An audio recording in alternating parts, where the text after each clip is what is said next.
Thank you very much, Mr. Chairman.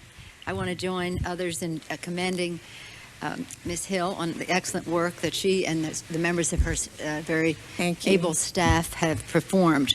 I hope that it is a comfort to the families to know how persistent and thorough the staff is in this investigation, in this inquiry. However limited it is strictly to intelligence. And as was mentioned earlier, there are other agencies of government beyond the intelligence community that need some review as well. The question of could it have been prevented, of course, is one that will haunt us as long as we exist as a country. And there's no good answer. The good news is the bad news. If the answer is no, it could not have been prevented, that means we're very exposed in the future. If it means yes, it could have been prevented, that's good news because that bodes well for the future, but is a tragedy, obviously, for the families. It's a tragedy in any event. But if it could have been prevented, we'll all be haunted by the guilt associated with that. And that's not even good enough punishment for us. There will be hell to pay. That's going up to September 11th.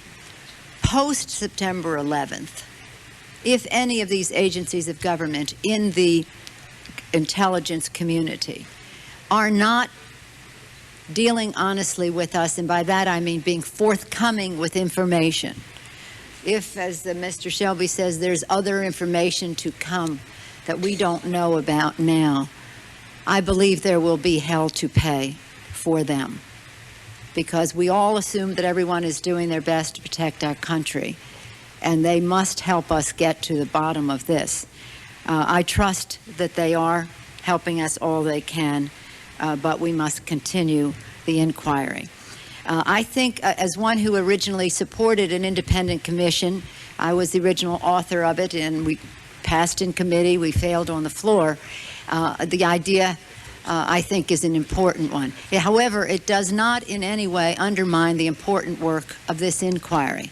As Mr. Romer has said and others have said, this piece of it that goes into the Intelligence Committee is very important. We could have had the best intelligence in the world, though, and what we found out was that, since September 11th, is that the hijackers and the Al-Qaeda knew something about us that we did not know about ourselves, and that is that we had tremendous exposure at the airports, that all 4 of these hijackings could have been successful, and remarkable. I find it remarkable that maybe one would get by, but 4 of them to succeed is, in their words, succeed, is remarkable to me. So my question to you, Ms. Hill, is on this subject. Your report is clear, but I would like to see if you could shed some further light. As you were looking into this issue of the hijackers, and we'll go more into it in a couple of days, but did you see a distinction made between hijacking, as, of course, that's a predictable threat to us, and using airplanes as weapons as 2 distinct threats?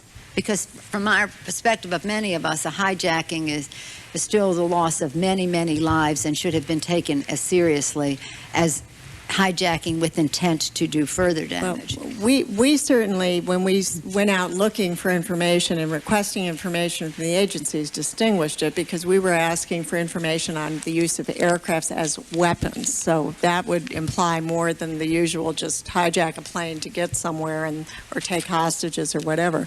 But in terms of being prepared to address it, and your comments about why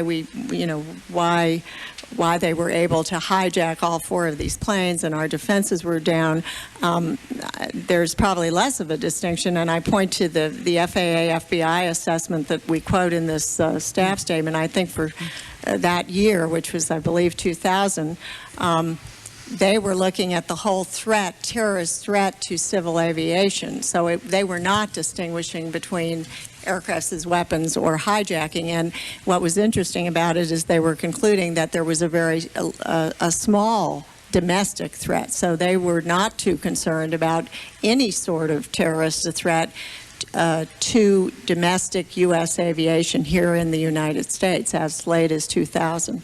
Well, I find that to be a serious shortcoming, Right. separate and apart from not knowing the time and place and date. Right. The fact that the entire threat was minimized to that extent. So I do see the need, as I had said before, to assess the performance of any agency beyond the intelligence agencies, which have a responsibility to protect acts of terrorism and to look with fresh eyes and some innovative thinking on our intelligence and all other aspects of protecting the American people in this regard. And of course, as Senator Rockefeller said, we must do it right. But I think doing it right also means protecting our civil liberties. So we have quite a challenge. And your presentation this morning and the work of your staff has been a valuable contribution. Thank you. Thank Look you. forward to